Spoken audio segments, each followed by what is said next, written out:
Oh, here we go. Hey guys, it's me, Sarah, the video editor here at Wholesale TED, and welcome to our first ever live video stream.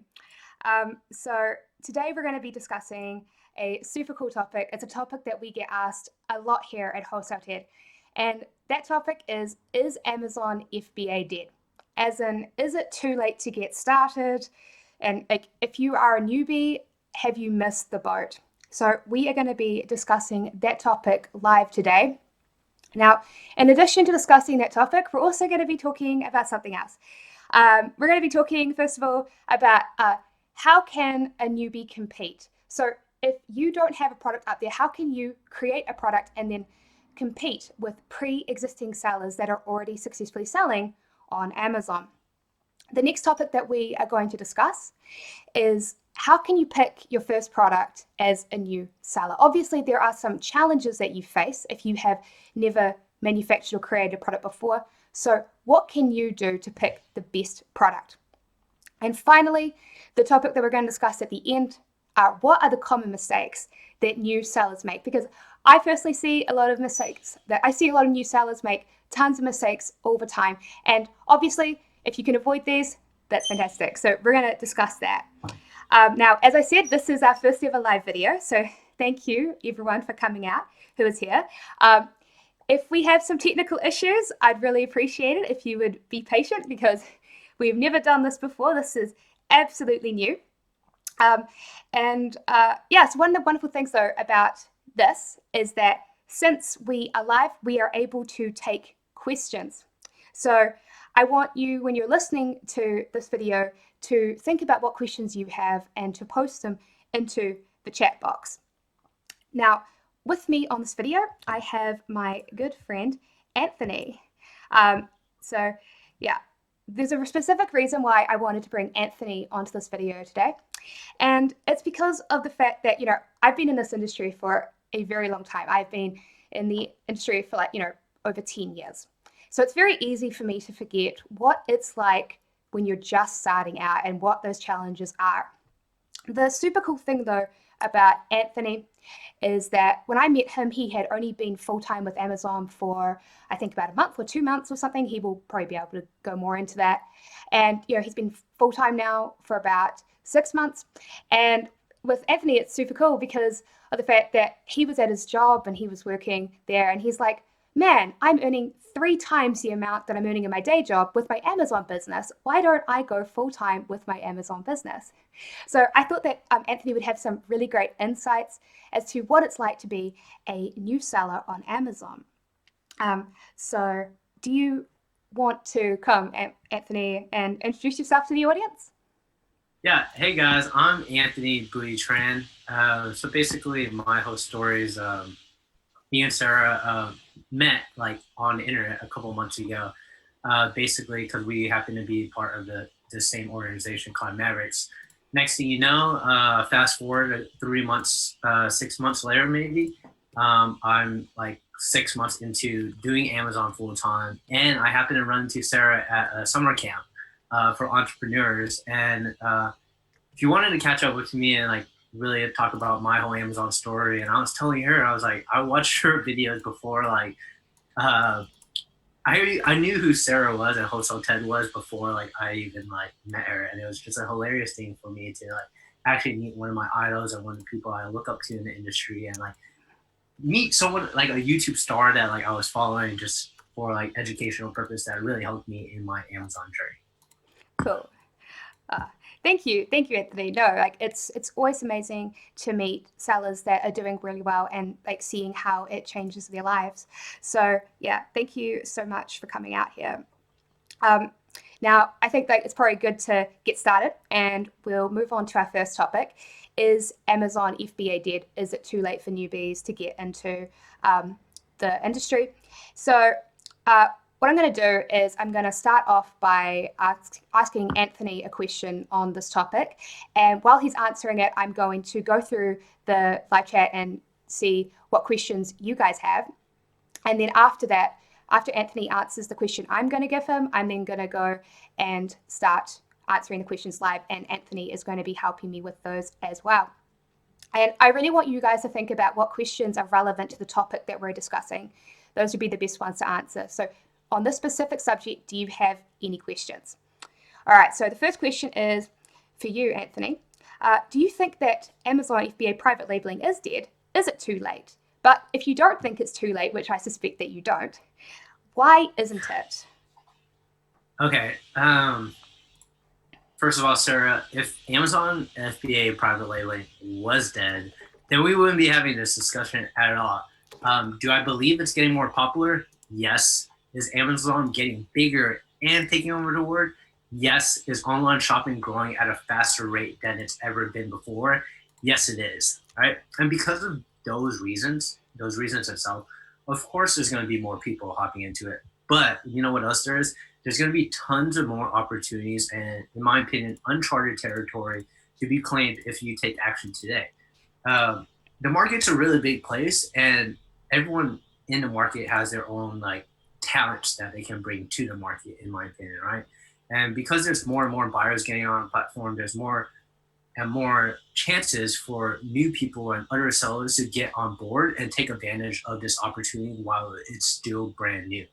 We're still looking at Amazon, in my opinion, in like the early days. If you were kind of thinking about it, people were saying like Facebook, Google, and Apple stocks were too late to get in like 3 years ago. But if you look at like the stock prices now, for example, say like Facebook has been like up 400% like in the last 3 years or so.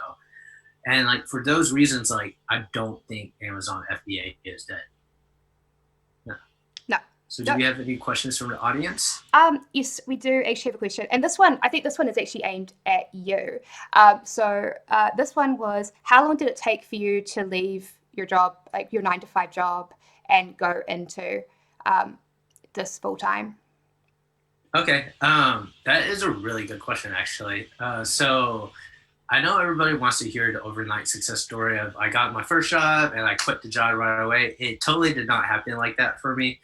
The way it kind of started for me is I started my Amazon private label right before I graduated college, doing retail arbitrage, though, right? And online arbitrage. And that was my way of getting to know the Amazon ecosystem.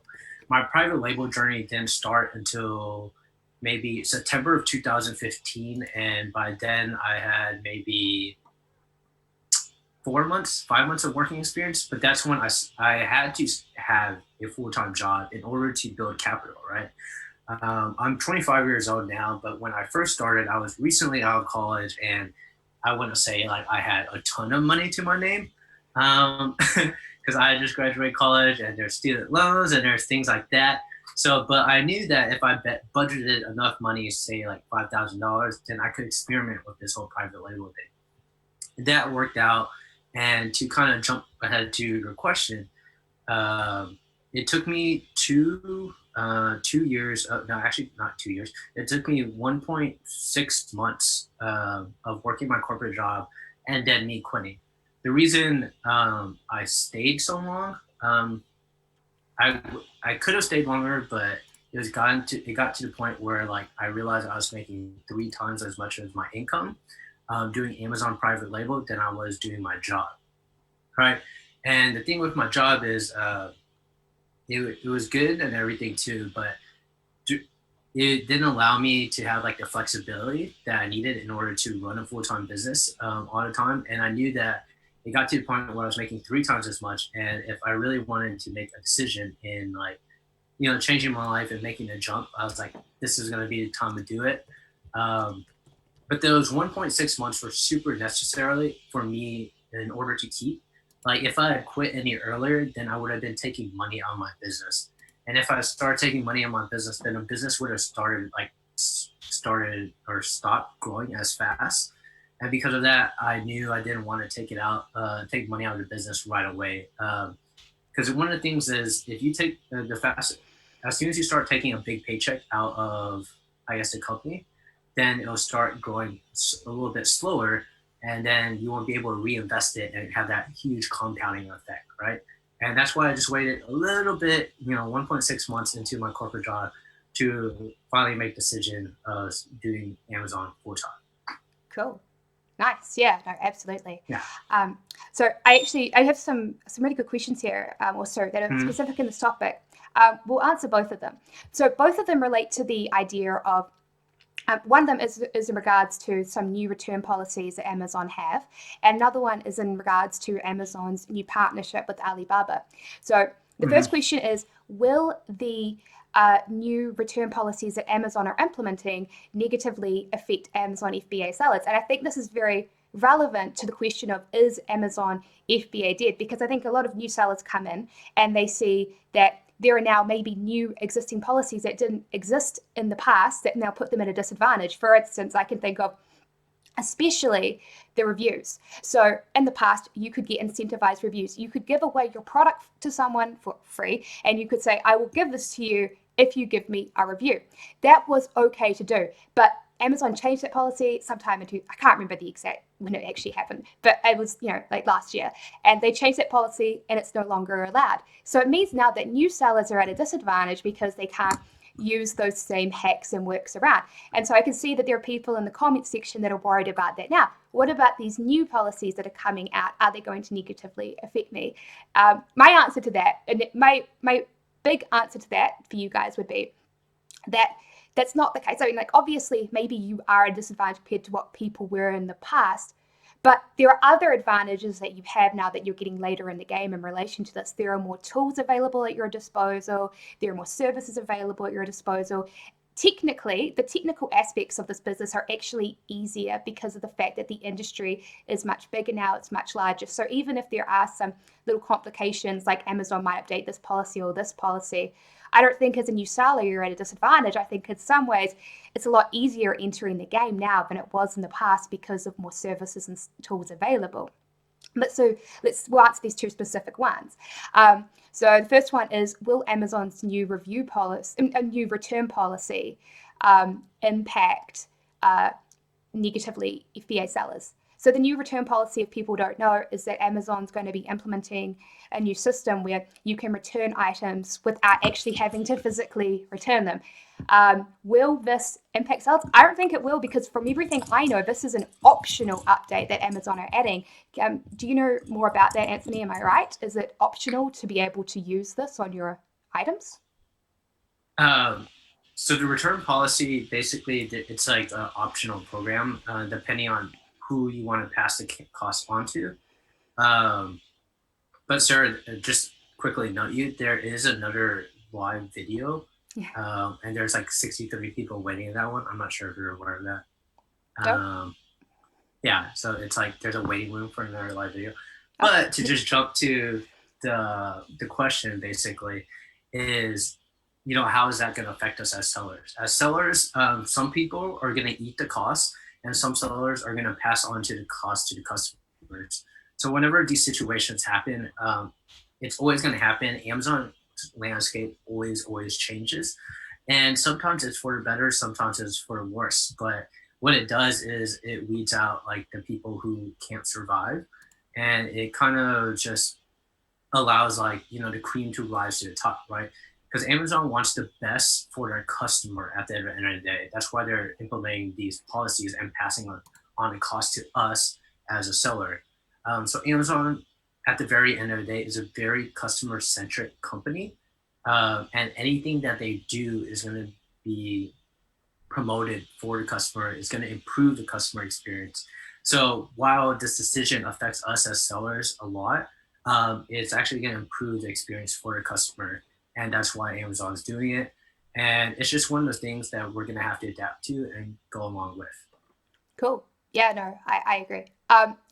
The other question that was very similar, well, it's a different topic, but similar issue, is Amazon's new partnership with Alibaba going to affect anything? So people that don't know about the partnership between Amazon and Alibaba, Amazon, I believe they've opened a store on Alibaba. Like, that could be, I think that's kind of like what's happened there. And they've opened a store on Alibaba, and they're selling their own things. The thing is that I would say for new sellers is that Amazon, are growing and growing in their own products that they are creating and manufacturing and selling. And it makes sense, right? They've got people coming to their website. And why would they go through a third-party seller like us to sell the items when they could go and sell them themselves? But I don't think that should put you off as a new seller. I think what you should keep in mind is that if you're selling super generic items, if you're selling super popular items, those are the sorts of items where you're going to have to start worrying about Amazon coming into the market. As a new seller, you should be focusing upon really, like, you should be in niche markets. And even though Amazon are a gigantic, like giant, they can't afford and don't have the energy and like the ability to manufacture absolutely everything. If you were entering the market as a new seller, you'll be in niche markets, and Amazon aren't going to be competing with you in those. So you don't need to worry about them selling on places like Alibaba and stuff like that. What would you say, Anthony? You might know more about the partnership than me.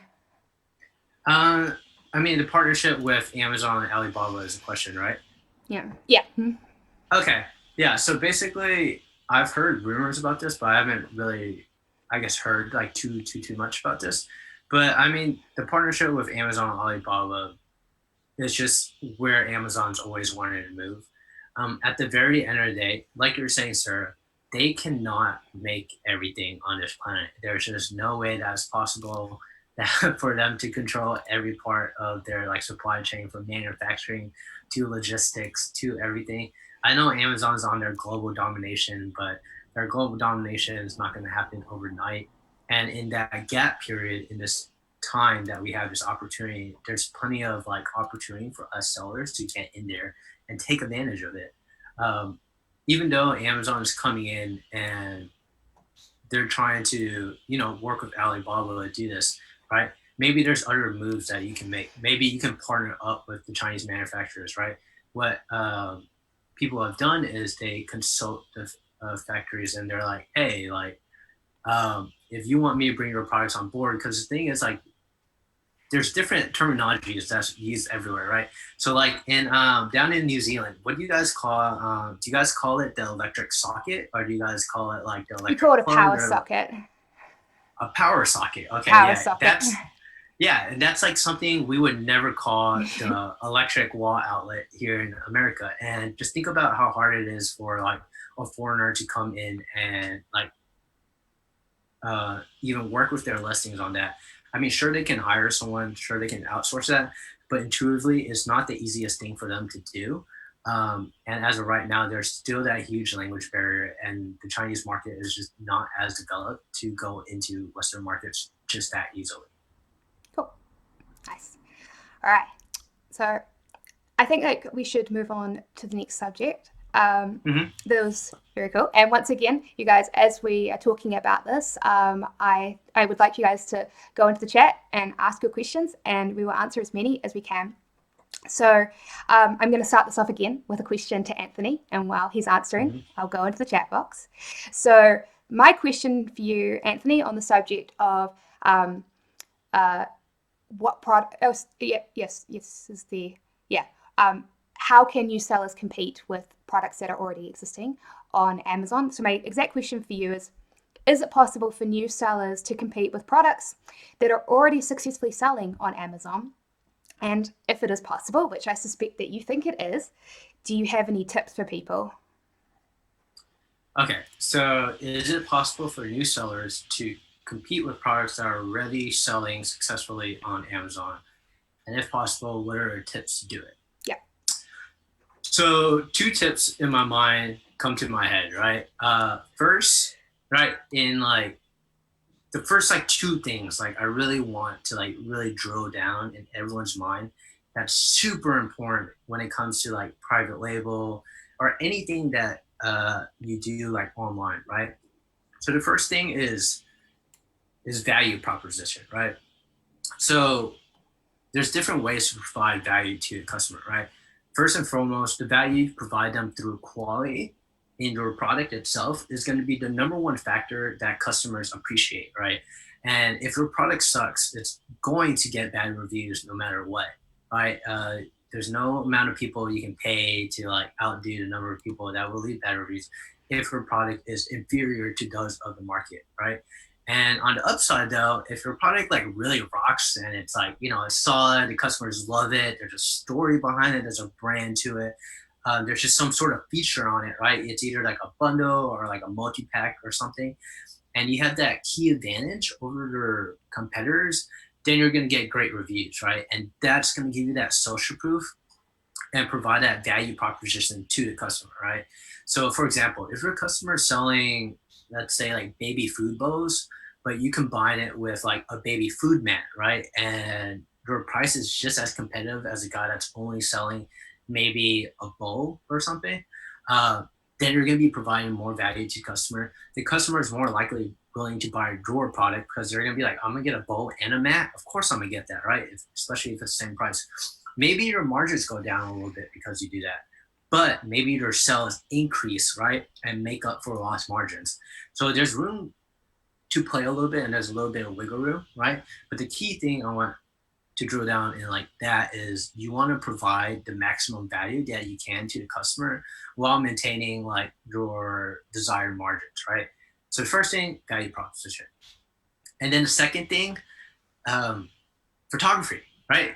We live in a digital age today, and everything is super visual for us, right?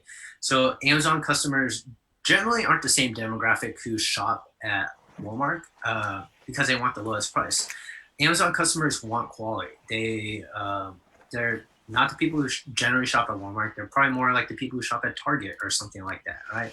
And with photography, you can actually increase your perceived value of your brand, and because of this, you can charge more and you can be the premium item in the market. So photography is like a sweet science, right? And it's where I choose to spend like the most money on when I'm like, besides the product itself, but it's where I choose to spend the most money on when it comes to like photography, listing optimization, like copywriting of that sort, like outsourcing PC. Photography is where I spend my money, right? And when you're thinking of photography, the ways to like really make it effective is you want to think of who the demographic of it is that's going to be buying the item, right? Just because you're selling baby items does not mean you like want to have like a whole bunch of things that appeal to babies because they're not the ones shopping, right? You want the babies to be happy while they're using it, but you want the online listing to portray to the demographic. And who is that? Parents, grandparents, maybe gift buyers, right? And those are the people who you want to align those pictures with, right? So each of these pictures basically should have a purpose and goal, right? So Amazon gives you what, 7 to like 10 images. I highly recommend using as many as you can, and each one of those pictures should have a purpose and a goal into conveying the customer about a story or a purpose, right? Each picture should do something. Like, for example, the first one could just be, it just highlights the photo, but the second one really highlights it in use in like a lifestyle style images, right? And the third one could highlight maybe like a certain feature of the object, right? And that's what the photography should do. And it should also paint like a certain element in terms of like a mood.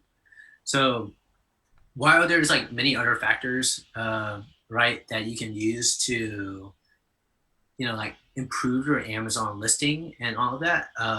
Like in life, there's many trails, right, to the peak, but you want to choose a trail that's like the most efficient and that'll get you there the fastest, right, with the least amount of effort.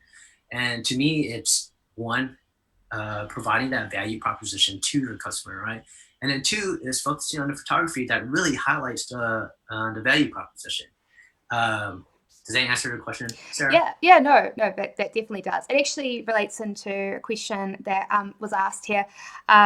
Like, Krista, I can see that you want to take a more generic product and you want to differentiate yourself with art and things like that. And you will definitely, in the current market, you will have an easier market if you are able to locate a product that is better than the market and that you can have a higher quality product rather than going with what is generically out there. But if you do want to go that route, a lot of what Anthony said is very relevant to you. It's especially important then to find a niche where your competitors aren't doing those sorts of things, especially like with the photography. I have hammered that home a lot here on this channel because that is the number one conversion factor on an Amazon listing is the photos. That is the number one conversion factor that influences why someone purchases an item from you. So you can still have success with Amazon with products that aren't, maybe like much better than the competition or better than the competitions.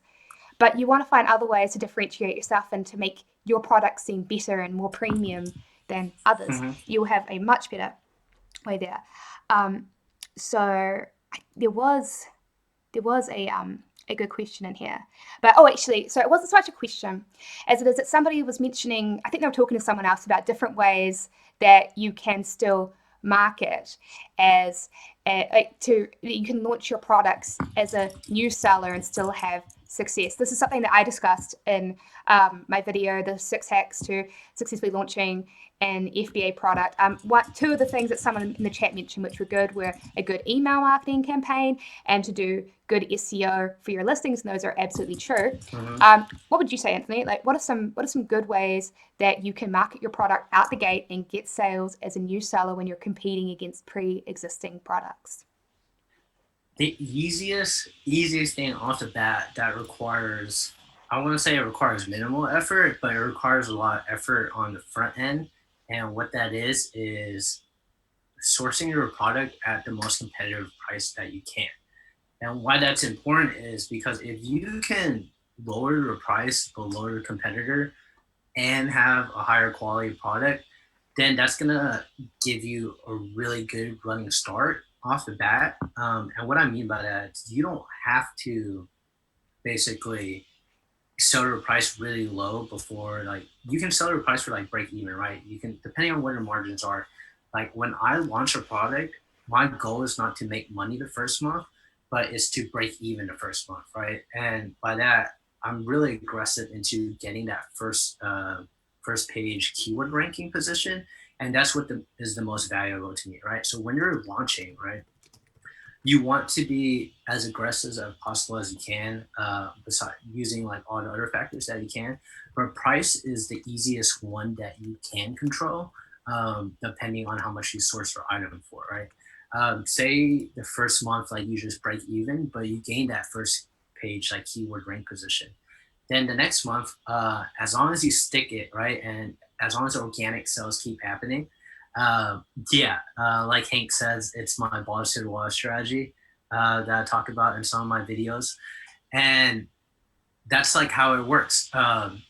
So you want to launch it at a very competitive price and with quality in order to gain that keyword rank position. The keyword rank position is the most valuable real estate on Amazon of all time, right? Because if you're on the first page of Amazon, then you're on the first page of Amazon. If you're on the 5th page of Amazon, no one goes to the 5th page. I'm sorry.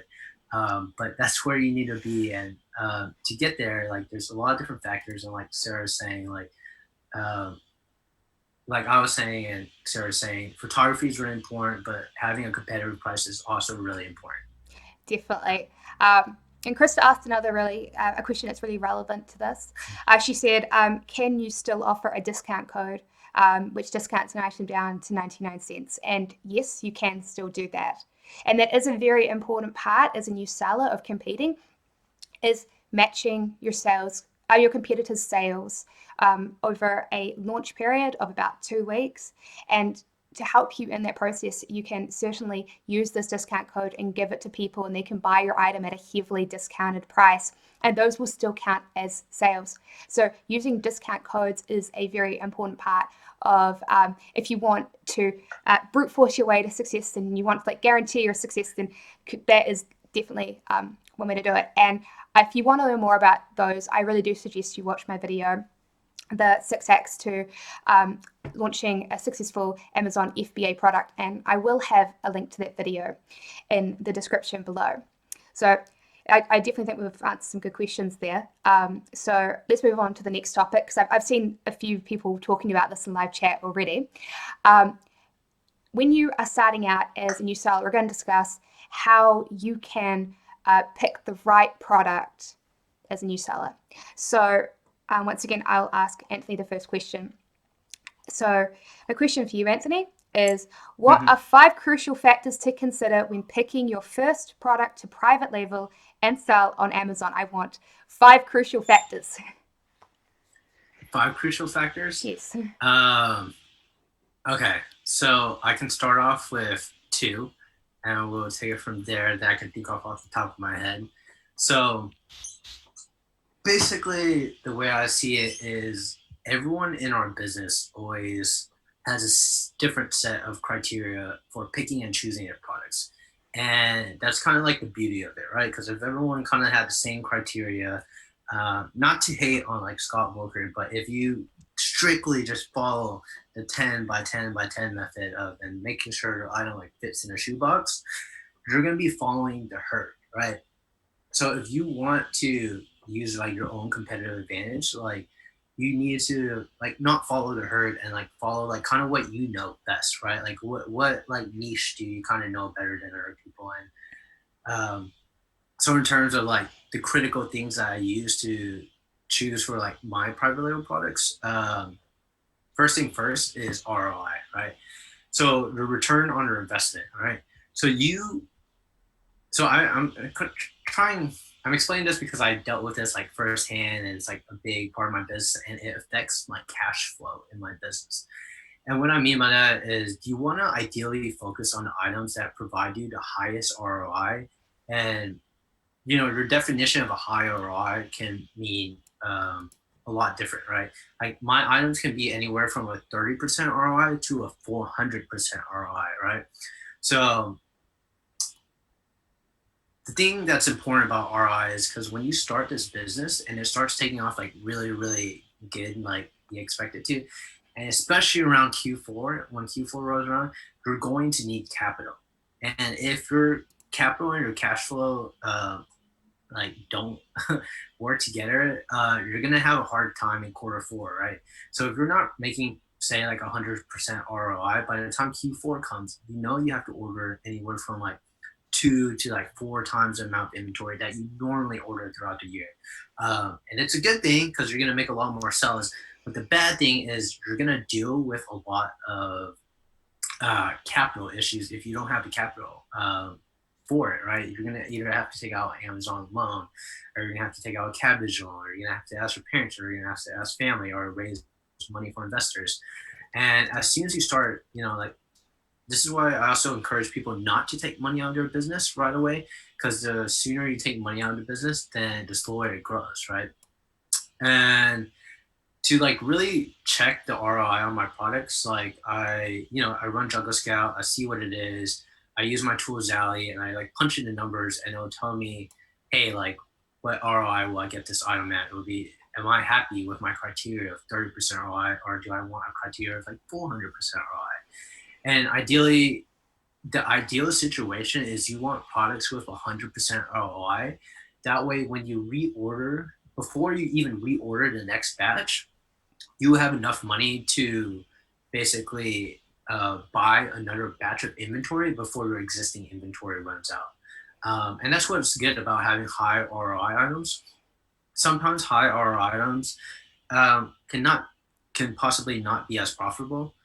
And what I mean by that, like if you have like a 4,000% ROI, but it's only like from 4 cents to like $4 or something, then it's a little different. Especially if it only sells one a day. But I have items that do maybe like 40% ROI, but sell like 100 a day, right? So I'm happy with that. And it just really depends on what your goals are and how you want to achieve those goals. So make your goals and try to work backwards from that. Ideally, if you can, have a item that has 100% ROI. Next, what I really look at in terms of the top critical factors to choose when selling on Amazon is I think about who my competitors are, right? So when I'm thinking about my competitors, I'm thinking, am I competing against someone like Nike? Am I competing against Apple? Or am I competing against just another Joe Schmo, right? And what I mean it's like you see other sellers online that have bad listings sometimes. You see other sometimes I see listings and I instantly know that this is probably a foreigner selling. It's most likely a Chinese seller trying to sell this item, and I know I can outbrand them. I can, make the copy a lot better and things like that. So just off the bat, you kind of look at the listing, right? See who your competitors are.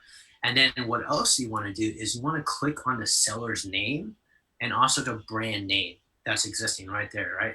So when you click on the brand name, you're going to notice, hey, like, how many items do they have, right? Are they like a new seller, or are they like a very like established brand with like tons of items? And if you click on the seller's name, it does the same thing. So take your time, right? And take a look around at the store, kind of like really dive down deep into it. Like, does the seller have a lot of like seller feedback? Do the items have a lot of reviews, right? And does the competition even have like a website up, right, of their brand, right? That gives you an idea of how big they are. Like, if it's any brand as big as Apple, they're gonna have a website. But if they don't have a website at all, then they're just most likely another private label seller, or maybe there's just some sort of like smaller seller, and that's like someone you can possibly compete with, right? Depending on what factors there are. But yeah, check to see like how long they've been on, how many SKUs they have. And then one thing you can also do, I really like to do, is see how long the item has been selling on Amazon. And to check that, you use a tool. The way I do it is I use a tool called Keepa. So Keepa is like this interactive graph, but on the graph, there's like this little thing that says like how many days it's been sold, right? And on the how many days it's been sold, it will say like 300, 230 days. But if there's anything less than 30 days, then these guys are like a brand new seller, and you have that insight into it, right? And from these like factors, right, you can use them to like really like understand and see like how long they've been in the game, and see like what you're up against. If they seem like pretty big, and they know what they're doing, and from that, like, I probably know it's going to be an uphill battle. So I'll have to really make sure my listing is on like my A game, or I just, why go choose like this big uphill battle when there's like plenty of other things that like, don't require that much of a battle, and like I can take those over, right? Maybe those niches aren't as profitable, but maybe they're like, maybe five of them will allow me to hit my criteria of like $10,000 in profit a month, right? Instead of competing for that one item that will net me $10,000 in profit a month. Okay. Um, let's see. And then in terms of critical factors, so ROI, competitors, right? And then I'll do one more. Cool.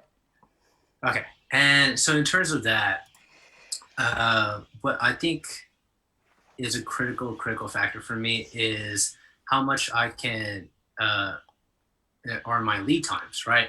So in terms of lead times, some items in China can take, I don't know, like maybe like 45 days to like 60 days to get manufactured. I try to shoot for items that take less time to manufacture, because I really like getting to market fast, and I really like making my money work for me, right away. And this is a strategy that I have right now, because I think, um, I have a lot of money that I can use, to just churn over and over. But if I had a lot of capital set aside, and like I was thinking more long game, and I didn't want to deal with the competitors, and I didn't need the cash flow or revenue right away, then you can shoot for like, those items that take 60 days to get done in production, and take another 30 days to arrive, right? There's nothing wrong with that. And in fact, like, that's somewhere I want to move, because there's less competitors. And because there's less competitors, the margins are more likely better. And a lot of people just don't want to jump down deep into those markets. But that's another critical factor that I really would take in. If you're looking at your competitors and they're already selling on Amazon, and it's been, like, I don't know, like on Keepa, it says they've been selling for like 6 months already, and they have like a solidified lead of like 500 reviews, and they're selling like crazy, like 1,000 a day, or not 1,000 a day, but like, like 100 items a day. By the time your item that takes 90 days for production to be completed, they're gonna have a huge head start on you, and you're gonna have to decide whether or not if that battle is worth fighting for you, right? So to kind of sum it up again, the three main things that I like to really focus on is ROI, right? My competitors, see who they are, see how big they are, and the last thing is like lead times, like how long will it take me to get to market, right? I'm a really big fan of getting to market fast. How's that work, Sarah? Yeah, no, like all that was really good. It's also really interesting listening to you talk because you mentioned at one point that you like to sell things more that you know, whereas long-time subscribers at Wholesale Ted will know that I've always been the type of person that says, sell what makes you money, sell what makes you money, because I guess that's what drives and motivates me. What motivates me is making a bunch of money. So I've always been willing to sell whatever makes the most profit. But at the end of the day, like that's the thing, everybody has their own approach to this. And if you ever listen to me and you disagree with me, and you ever listen to Anthony and you disagree with Anthony, that's okay. There are multiple ways to be successful here, because I've got my video tutorial and it shows you step by step how to look for products that have low competition, or have the right level of competition. But you know what, like you may at the end, I don't think that you should be stuck, and you shouldn't just like necessarily like follow like my system or someone else's system 100%. You should be willing to put your own thoughts and your own creativity into it as well. I think people should trust themselves more. Don't feel like you have to just listen blindly to like a guru like us. You can believe in yourself as well. So a good question I saw someone ask, well, there have been a few questions in here about shipping. And I think that obviously, like if you are picking a product to sell as a new seller, it's extremely important to know what your profit margins are. I've got a friend who this I talked about him in like my 5 mistakes that new importers make. He did not work out what his true shipping costs were, and because he didn't work out what his true shipping costs were, he ended up losing money on his first shipment into Amazon. So if you are a new seller, you very much need to work out what your shipping margins are. People are asking how can they correctly and accurately work out what their shipping is. What would you say to that, Anthony? Okay. Shipping. All right. Logistics is always a huge question that every Amazon seller has when they start. It's a huge question that I had when I started. And Sarah, you're right that as a brand new seller, you really, before you launch, you really want to know what your numbers are. I think a lot of people get into, like, yeah, I'm gonna buy this, get samples for this. I'm gonna get, my listings paid for. I'm gonna do, a viral launch, buy this tool, Jungle Scout, all this other stuff, right? And then next thing you know, you're in the red this much, right? And there's nothing wrong being in the red as long as you understand how much in the red you are, and basically, you know that you can make it back, right? If that first month you can break even, if that first month you can be profitable while still spending all that money, then it's totally fine. But jumping back to the logistics question, right? Yes. I have some simple advice that you can give to people. So simple advice, right? So the best simple advice that I can give is talk to a freight forwarder, right? When you communicate with a freight forwarder exactly, and then so communication is really important between your supplier, your freight forwarder, and yourself, right? You want to make sure you understand what items you're getting from your supplier. They'll tell you exactly, hey, this is what the item will most likely be called on a customs declaration, right? They'll tell you like how many cartons there are, how many boxes there are, how many, how much they weigh, right? And what the volume of each box is. And because of that, all those factors vary into like your shipping costs, right? Just because an item is, like it weighs like, I don't know, like 1 ounce, but it's like a giant 50-foot box by 50-foot box by another 50-foot box, then your price is going to go up really high because of like the volume measurements that they charge shipping by, right? And at the very end of the day, the best way you're going to get a quote is from a freight forwarder. And in terms of, that's the best advice that I can give. Like I always go to multiple freight forwarders and see what the prices are and compare the prices. I don't do it myself anymore, but my team does it, and they know exactly what to ask. They make sure the customs declaration is right there, and they'll give you the right paperwork. When you're working with like a professional freight forwarder, they'll just itemize like everything that you get charged, right? The customs bond, like if you have to buy one, or if you can use theirs, right? And there's different little nuances like that, but I really believe anyone starting out new should just outsource it to a freight forwarder. Yeah, and that's very good advice. And I think something I really appreciate there was, like you see, communication is very important. So it's not some like mystery thing like how much am I going to be charged for shipping. You can get quotes for these things. You need to be getting quotes and checking, and you can use calculators to help you estimate. But at the end of the day, you need to go and you need to get the quote, because it can change depending upon what you're shipping as well. What you're shipping can influence how much it's going to cost and things like that. So very cool. I think we are definitely going through a time, so we will jump through to the next final topic. The next final topic, guys, is common mistakes that new sellers make. So I've certainly got many that I've seen other people make, and I've made many videos on this subject. What about, I'll theory this first to you, Anthony. What are 3 mistakes that you see new sellers make when they start private labeling on Amazon FBA, and what can people do to avoid making them? Okay. The first thing that comes to my mind that I see happen over and over again is a lot of sellers don't commit. So they buy just a little bit of inventory to test, right?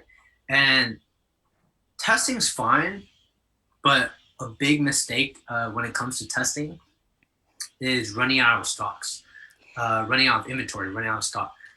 And it's something that whenever I see my competitor do, if I see a competitor run out of stock and they restock, and that happens over and over, I know the market's good. However, I just know like they can't handle the inventory. Maybe the capital is too high for them, or maybe they're just really poor planners. But at the end of the day, if my competitors are running out of stock, I'm happy, because what happens when you run out of stock is your keyword ranking drops, right? And this is bad if I'm on our side, right? But if our keyword ranking drops, then you're going to go down in a search term, right? And people are not going to see your item, right? And it's going to take you, I don't know, maybe a day, maybe a week, maybe a couple months to get your item restocked. And all that hard work that you had to like get yourself up there to the top, or doing whatever you did, like a competitive launch, really low price, it's going to go down the drain. It's not impossible to come back from, but you really, really, really don't want to avoid this death sentence, especially if you're going for like a really competitive niche. Like if you're telling me you're selling like vitamin C serum, which is highly competitive by the way, or like garlic presses or barbecue gloves or any like silicone stuff, and you're on the first page, but you run out of stock, you're gonna have a very, very hard time trying to get back, right? And the thing is, I was saying this earlier, Amazon is a very customer-centric company, and Amazon rewards those who stay in stock, right? Because if I'm a customer and I'm like, dude, I love, this toothbrush, but, it doesn't stay in stock, Amazon's not going to reward that, because like now the customer is not going to have like an easy buying experience, and they're not going to be able to just reorder like they normally do. So they're going to have to actually search the website maybe a little more and buy it, or maybe they will have to go like off of Amazon to get their favorite toothbrush. And in that aspect, that's why you don't want to run out of inventory. It just means like loss of profit, right? Loss of revenue, and like you're helping your competitors out if you run out of inventory. And so that's the first thing, right? So the first thing I see is people always don't order enough inventory on their first initial order, or they just have poor planning and they just run out of inventory. Either way, moral of the story is don't run out of inventory. The second mistake I see people get into is getting into like the nitty gritty of like every single process or every single detail on Amazon, right? It's not a bad thing if you want to know everything that happens in the supply chain when it comes to like your logistics and shipping, right?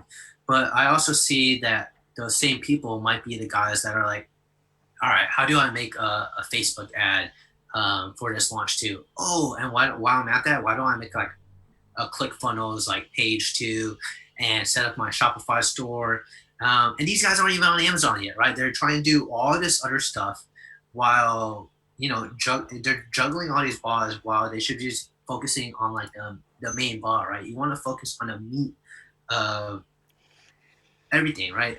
You don't want to take, you want to put in the effort where it counts the most, right? And in this Amazon private label journey, you want to focus on um, Amazon, right? Don't get all distracted by the ClickFunnels and the Facebook ads and all that stuff and Shopify like in the beginning, right? Focus on getting Amazon right and up and running. And once you get that up and running on autopilot, and you have VAs and all those people taking care of you, then kind of venture onto these other things, right? Because I would tell you, if you put 100% of your time in Amazon, uh, versus putting, well, if you put 50% of your time on Amazon and then 50% of your time in like Shopify, you're gonna get more out of Amazon,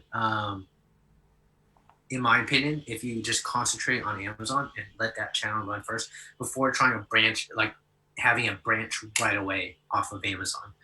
Um, and then lastly, I think as a kind of like as a younger entrepreneur, like I think it's hard to just kind of learn everything, right? It kind of ties in to what I'm saying, like when you're trying to learn like all the nitty gritty stuff, like trying to learn everything, it's hard. It's a hard thing to do, and one of the best ways to like overcome this actually is you guys are taking the first step right now actually is to actually seek out people who have already done what you wanted to do. I know like this sounds like some of you guys are watching this might be like a lot older or maybe a lot younger, but I know growing up throughout my whole life everyone was always like, oh, like if you want to learn something, learn from the best, go find someone who's done it, right? And by watching this channel you're like doing that, and by watching my channel, Sarah's channel, or if you can, like meet with people in person. I always found that, I mean, while we really feel connected like online, there's still this like little barrier that we have compared to meeting people in person and really connecting, and just like, talking Amazon in person is a whole nother element. And that's why like every month in Houston, I host like a monthly meetup and I just get there with other people, and there's people on all sorts of levels, right? Maybe sometimes there's nobody on like my level, um, but like you learn from teaching other people, and there's nothing wrong with that. And I think that's what Sarah and me have learned in our journey. And you know, and yeah, you just from a high level, you don't have to know every single certain process that has to happen, right? For example, when I was sourcing my products in China, like I didn't really know everything about the certification and logistics of handling all my stuff at first, right? But my team kind of figured it out, and then I asked them questions, and they guided me through it. And I was like, "Oh, what is this? What's a customs bond?" And I was like, "I didn't know what that is."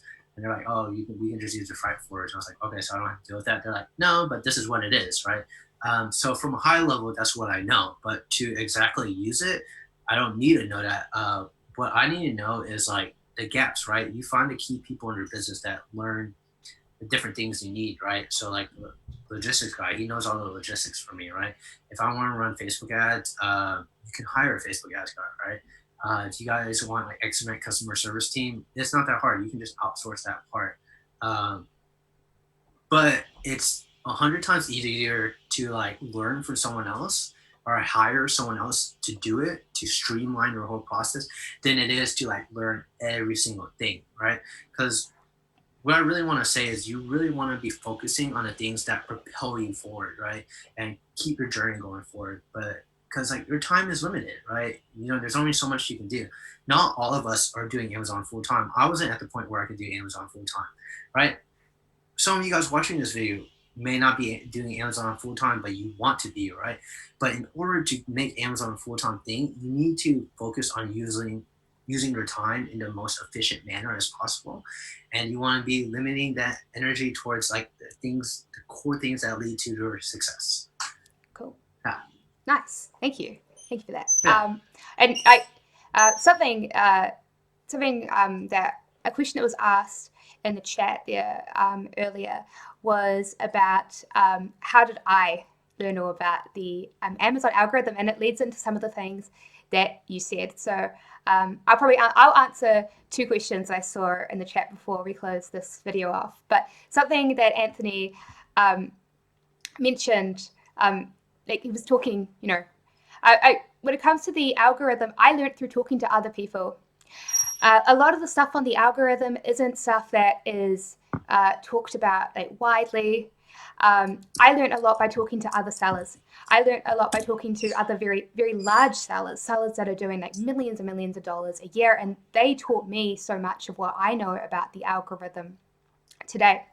And so a mistake that comes from that I also think is that if you're going to launch on Amazon, I would suggest that you think about not just the product research, you don't just think about the manufacturing, that you think about what's going to happen after that. Because I talk to sellers who go and they manufacture, they put all this time into research, they put all this time into manufacturing, it hits the FBA warehouse, and they're like, okay, where are the sales? Well, the sales aren't there because you did not consider the launch and you did not consider the marketing. You did not consider how you were going to rank your product in the Amazon search engine. You need to think about all of these things if you want to make sales. So don't make the mistake of just focusing on the initial research phase and then the manufacturing. Also think about how are you going to market your products into the future as well. And if you want to learn more about marketing techniques, I think it's a great idea to go and meet up with other sellers and see what they are doing. And of course, we have video content on that here as well on this channel. I think that you should definitely be thinking about that. And the other question I was going to answer, which leads into another mistake I see new sellers make, is the question was, do people still leave reviews on Amazon? The answer to that is yes. People still do leave reviews. I know that, see, Krista was the one who asked that question, and she said, I don't leave reviews. Part of the reason why you probably don't leave reviews is that most of the sellers on Amazon do not do an email follow-up sequence asking for reviews. I'm actually going to be talking about this in a video that will come out within the next 1 to 2 weeks. But it's a really good idea when you sell a product on Amazon to have maybe like a 3-day email sequence. Or it's not like, it would be like 3 emails that go out and they follow a process. And basically in those emails, you're asking the customer, can you please leave a review? And before you ask them to leave a review, tell them that if they are having any issues, to please contact you before they leave a review. So you want to make sure that you are addressing a customer's concerns so that they don't go and leave a negative review. But if you do ask for reviews, you will see a massive bump. It goes from maybe a 3% conversion to around a 10% conversion if you are emailing and following up. But most sellers don't do that. So don't make that mistake. Be sure to email your customers and ask them to leave a review, and a lot will. So it's cool. Do you have any thoughts on those mistakes, Anthony? No, I think I totally agree with you that, at the end of the day, there's tons and tons of mistakes that you can have and do along your journey. So I think one of the things that led to my success on selling on Amazon is I really kind of dove down deep into the whole community, right? I followed different YouTube channels, and I jumped into the different Facebook groups, and I just kind of, just watched everything as it kind of came by. I watched what the questions people commonly answered is, and I used my intuition to kind of filter out which things I thought were really key, and I would save them, right? I would just say them okay, that was a good piece of nugget. Let me do that in my business, right? But by watching, you watch other people learn from their mistakes, right? And I think I just want to share something I just learned, and I didn't really think of because I never really had to deal with it. So someone in my group, in the Solar Tradecraft group, was dealing with pan issues, and this other guy suggested 2 things. He said one, he said a couple things. Maybe. He was one, you can never. One, you're screwed. Do nothing. 2, ignore it. Maybe they'll never see you and they won't ever go after you. 3, what he did and said from his personal experience was he striked up a licensing deal. I think Steven said this in my group. So Steven, for watching, thank you for this idea. But he striked up a licensing deal So where it was only him and the patent holder selling on Amazon, right? Sure, he had to pay a royalty fee to the patent holder. However, his product was still great and quality was good. So he didn't have to make his profits go all the way down to zero. He just had to give some away to it, right? So whenever you can like work with a patent holder, like it's not bad either. But that's what I got from just like observing and like being immersed in like the Facebook community and the YouTube communities. Cool. No, that's really awesome. And so yeah, at the end of the day, even as a successful startup, we are still learning. We are always learning. So that about wraps it up, I believe. Thank you so much, Anthony, for coming out and answering everyone's questions and my questions that I gave to you. It's been really awesome to have you. And if you guys like this video, I'd appreciate it if you went and you gave it a thumbs up. And if you haven't already, be sure to subscribe to our channel. And if you found Anthony really helpful, you'd be very happy to know that he has his own channel. It is Seller Tradecraft, and I have a link to it in the video description below, and you can go and subscribe to that as well. And of course, something else, if you want another freebie, here at Wholesale Ted, we have a free ebook, How to Make $10,000 a Month Online with Dropshipping. And I will have a link to that free ebook in the video description below. So again, everyone, it was amazing to have you all out here live, and I'm really happy we got to answer lots of questions. So cool. I will see you all on the next video.